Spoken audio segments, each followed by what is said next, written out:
বিষ্ণু ঘোষ তিনি বলছেন OLED and super AMOLED display most good 100%। না, এটা একদমই ঠিক কথা নয়। সবকিছুই ভালো খারাপ নিয়ে আসে। তো ওলেড ডিসপ্লে খুব ভালো, কিন্তু তার খুব খারাপ কিছু জিনিস আছে। যেমন ওলেড ডিসপ্লেতে স্ক্রিন বার্নিং ইস্যু আসে, যেমন ওলেড ডিসপ্লেতে গ্রিন লাইন আসে। এর থেকে বড় খারাপ আর কিছু হতে পারে। এছাড়াও ওলেড ডিসপ্লে চোখের পক্ষেও অতটা ভালো নয়, চোখের ওপর চাপ তৈরি করে।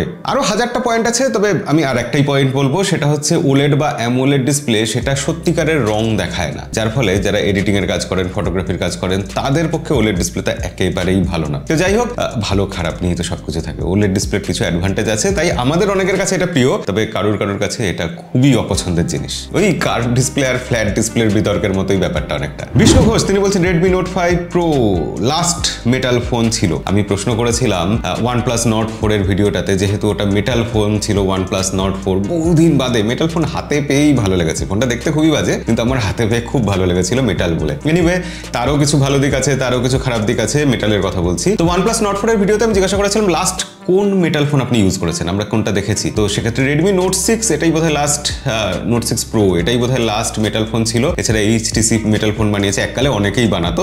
লাস্ট বাঁচতে বসলে আমাদের দেশে হিসাব করলে রেডমি নোট 6 প্রো, তবে অন্যান্য দেশে হয়তো আরো বেরিয়েছে। আশরাফ হোসেন টিউলিপ তিনি বলছেন দাদা হেপটিক ফিডব্যাক সব থেকে ভালো কোন ফোনে, আইএসও, অ্যাপেল অর অ্যান্ড্রয়েড? আইফোনে তো হেপটিক ফিডব্যাক নিঃসন্দেহে ভালো, খুবই ভালো। কিন্তু যদি আমরা অ্যান্ড্রয়েডের কথা বলি, অ্যান্ড্রয়েডের অনেকেই ভালো হেপটিক ফিডব্যাক দেয় ফোনে, যেমন স্যামসাং এর S24 আলট্রা খুব ভালো হেপটিক ফিডব্যাক, গুগলের পিক্সেল সেই ফোনেও বেশ ভালো হেপটিক ফিডব্যাক, আর OnePlus এর ফোনে তো ভালো হেপটিক ফিডব্যাক দেয়। আমার এই অ্যান্ড্রয়েডের যে কটা ফোন আছে তার মধ্যে কিন্তু সবকিছু মিলিয়ে তবুও বলবো যে OnePlus এর ফোন ফ্ল্যাগশিপ যেগুলো হয়, তাদের 12 বা 11 এই ফোনগুলোতে যে হেপটিক ফিডব্যাকটা পাই আমরা, সেটাই সব থেকে বেশি পছন্দ। এক তো ভালো ভাইব্রেশন হয়, তাছাড়াও তারা UI এর মধ্যে যেভাবে হেপটিক ফিডব্যাকটাকে ইমপ্লিমেন্ট করে না, সেই ব্যাপারটা খুব ভালো লাগে। আইফোনেও হেপটিক ফিডব্যাক খুবই ভালো। তো আইফোন বনাম OnePlus, এখানে হেপটিক ফিডব্যাকের যদি তুলনা করতে হয় তাহলে আমি এই দুটোকে পাশাপাশি রাখবো। স্যামসাং সেখানে হেপটিক ফিডব্যাকে ভালো করলেও এদের তুলনায় পিছিয়ে পড়বে। কারোর হয়তো স্যামসাং এরটাই ভালো লাগবে, তার কারণ আছে যে স্যামসাং এর UI এর মধ্যে যেভাবে হেপটিক ফিডব্যাককে ইমপ্লিমেন্ট করা হয় সেটা কারোর ব্যক্তিগত পছন্দ হতেই পারে। আমার ওটা অতটা পছন্দ নয়, বা ওটা যতটা পছন্দ তার থেকেও OnePlus-টা বেশি পছন্দ হয়। জাসিম বলছেন ফার্স্ট কমেন্ট দাদা Moto G85 versus CMF please reply. Moto G85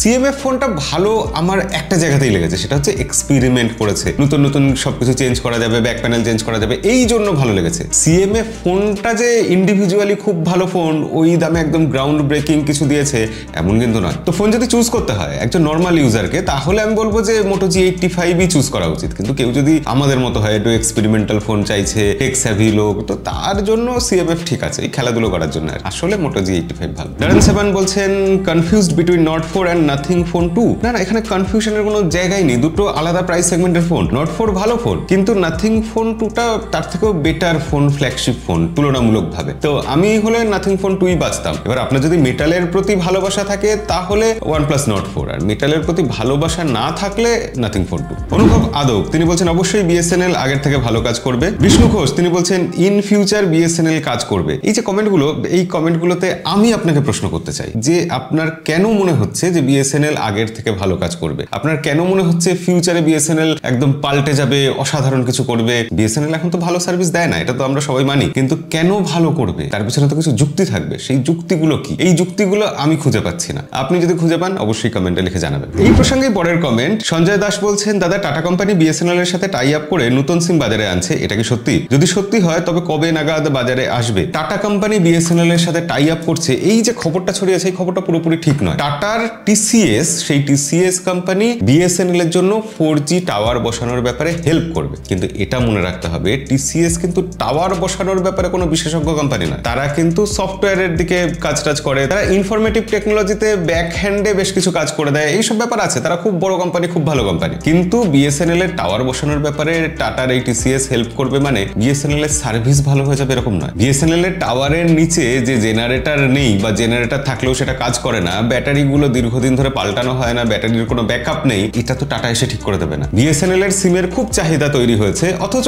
কোনো অফিসে গেলে আপনি BSNL এর সিম পাবেন না, বলবে সাপ্লাই নেই, সেটা তো এসে টাটা ঠিক করে দেবে না। আপনি BSNL এ পোর্ট করেছেন, অন্য কোম্পানি থেকে চলে এসেছেন, আসার পর আপনার সিমটা চালু হতে 24 ঘন্টা, 48 ঘন্টা, 72 ঘন্টা অনেক সময় লেগে যাচ্ছে। এক একজনের ক্ষেত্রে এক এক রকম লাগছে। তো এই লটারি ব্যাটারির ব্যাপারটা যেটা যে কতক্ষণে চালু হবে আমি জানি না, এটা তো TCS ঠিক করে দেবে না। সবাই যেখানে 5G দিচ্ছে, ফ্রিতে 5G দেওয়ার পর 1 বছর প্রায় কেটে গেল, সেখানে BSNL আজও 4G চালু করতে পারলো না সব জায়গায়। এই যে 4G চালু করতে পারলো না, এটার জন্য কে দায়ী সেটা খুঁজে বার করতে হবে। যদি খুঁজে বার করতে পারেন তাহলে বুঝতে পারবেন যে BSNL ভবিষ্যতে কতটা কি করতে পারবে। এখনো BSNL এর অনেকটা রাস্তা যাওয়া বাকি। প্রথম কথা, 4G সিম অ্যাভেলেবেল আছে, দীর্ঘদিন ধরে আছে, প্রায় 2 বছর ধরে আছে, কিন্তু 4G নেটওয়ার্ক অ্যাভেলেবেল নেই। সেই নেটওয়ার্কটা কবে চালু হবে এটা বড় প্রশ্ন। তারপর সেই নেটওয়ার্কটা ঠিকভাবে মেনটেন হবে কিনা, তাতে ঠিকঠাক স্পিড পাবে কিনা, টাওয়ারগুলো ঠিকঠাক চালু থাকবে কিনা, BSNL এর যে সার্ভিস থাকে, অফিস থেকে যে সার্ভিস দেওয়া হয় সেগুলো ঠিকঠাক হবে কিনা, এই সব জায়গাগুলোতে এখনো বহু প্রশ্ন কিন্তু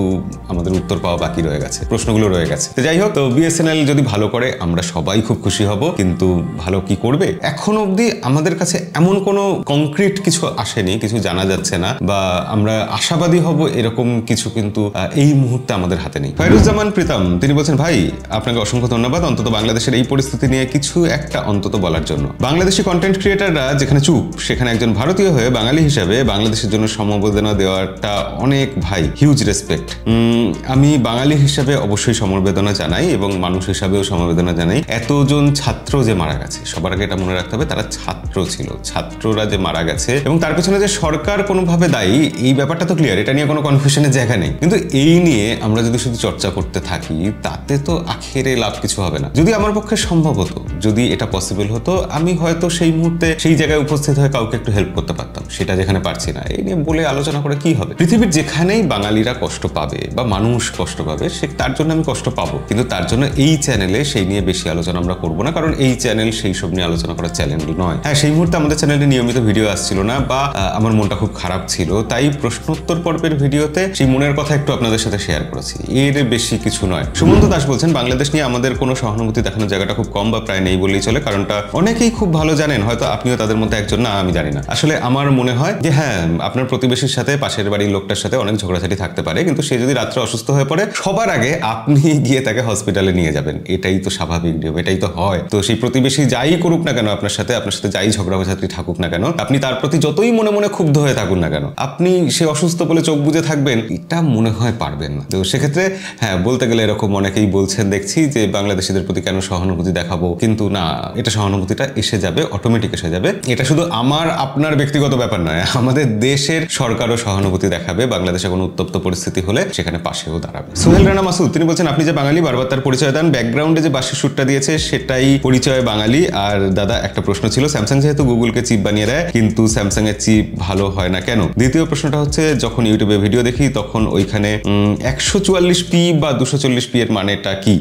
প্রথম কথা, বাঁশির সুরের ব্যাপারটা হ্যাঁ সত্যি এটা বাঙালিয়ানা প্রকাশ করে, খুবই ভালো, এবং আমার এডিটার যিনি এটা এডিট করেছেন ভিডিওটা, তিনি এই ব্যাপারে ভীষণই দায়ী, তিনি এই সুরটাকে বেছে দিয়েছেন ভিডিওতে। আচ্ছা, দ্বিতীয় কথা হচ্ছে যে স্যামসাং গুগলকে চিপ বানিয়ে দেয় কিন্তু স্যামসাং এর চিপ ভালো হয় না, তার কারণ স্যামসাং ভালো বানাতে পারছে না। স্যামসাং এর টেকনোলজি কোথাও গিয়ে এই জায়গায় ফেল করছে যে তারা চিপের হিট কন্ট্রোল করবে বা কিছু ব্যাপার ঠিকঠাক রাখবে, এটা করতে পারছে না। নইলে যদি সবাই সবকিছু ঠিকঠাক পারতো তাহলে তো মার্কেটে কম্পিটিশনে সবাই সমানভাবেই চলতো, এটা তো হতে পারে না। তো TSMC এটা করতে পারছে, স্যামসাং এখন পারছে না। একটা সময় ছিল যখন আবার স্যামসাং ভালো পারতো, অন্যান্য কোম্পানি ভালো পারতো না। তো এরকম চলতে থাকবে। হয়তো কে বলতে পারে স্যামসাং এই টেকনোলজিটা আগামী দিনে ক্র্যাক করে ফেলবে, আগামী দিনে তাদের চিপগুলো খুব ভালো হবে, অন্যরা সেখানে একটু পিছিয়ে পড়বে, এরকম চলতেই থাকবে, উত্থান পতন চলতেই থাকবে। দ্বিতীয় প্রশ্নের উত্তরে বলবো যে আপনি যে ভিডিওতে 144p বা 1080p বা 240p লেখাটা দেখেন ইউটিউবে, ওটা হচ্ছে রেজলিউশন। কত রেজলিউশনে আপনি ভিডিওটা দেখছেন? 144pটা হচ্ছে মিনিমাম, সেখানে দেখতে পারবেন সবকিছু ঝাপসা ঝাপসা লাগছে। আবার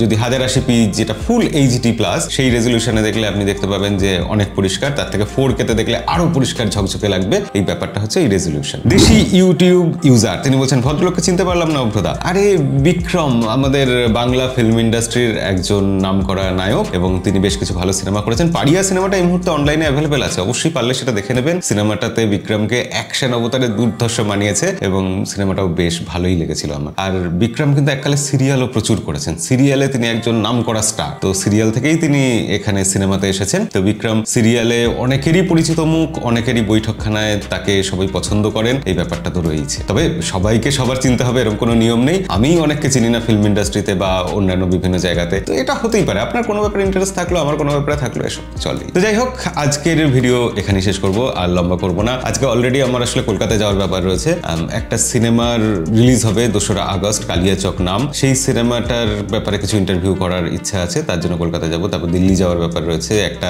ভিভো টেক ডে, মানে ভিভো সেখানে টেকনোলজির ব্যাপারে কি কি বানাচ্ছে সেগুলো দেখাবে। তো সেইগুলো দেখার জন্য সেখানে যাওয়ার খুব ইচ্ছা আছে। দেখা যাক সেখানে গিয়ে কি কি নতুন দেখতে পাই, যে ভিভো নতুন কি কি টেকনোলজি নিয়ে আসছে। এছাড়া এই দুটো ফোন দেখতেই পাচ্ছেন, এই দুটো ফোনের ব্যাপারে তো কিছু বলাই হলো না। রিয়েলমি 13 প্রো আর 13 প্রো প্লাস, এই দুটো ফোনের ব্যাপারে আপনাদের কি কি প্রশ্ন আছে সব কমেন্টে লিখে জানান। এই দুটো ফোনের ভিডিও খুব শিগগিরই আসবে, দিল্লি থেকে ফিরেই ভিডিও বানাবো। এবং এই দুটো ফোনের ব্যাপারে অনেক দিন ধরেই ঘাটাঘাটি করছি। রিয়েলমি অনেক আগেই ফোন দুটো পাঠিয়েছে, তো ফোনগুলো ভালো। আবার ফোনগুলোর মধ্যে অনেক কিছু খারাপও বলার আছে। কোনো পেড রিভিউ না, কোলাবোরেশনের ব্যাপার নেই। আপনাদের প্রশ্ন আপনারা দিন, সেই প্রশ্নের উত্তর দেবো এবং ভিডিও বানাবো। আজকের ভিডিও এখানেই শেষ করবো। ওহো বাই দ্য ওয়ে, এই স্যামসাং এর গ্যালাক্সি ওয়াচ এটার ব্যাপারেও কিছু প্রশ্ন থাকলে সেটাও কমেন্টে লিখে জানাবেন, সেটারও ভিডিও আসবে। তার সাথে সাথে স্যামসাং এর বাডস 3 প্রো এই ব্যাপারটা, এটাও স্যামসাং কি করলো এটা স্যামসাং, তো সেই ব্যাপারে প্রশ্ন দিন, আমরা সেই ব্যাপারেও ভিডিও বানাবো। আজকের ভিডিও এখানেই শেষ করবো, দেখা হবে পরের ভিডিওতে। আজকের মতো বিদায়।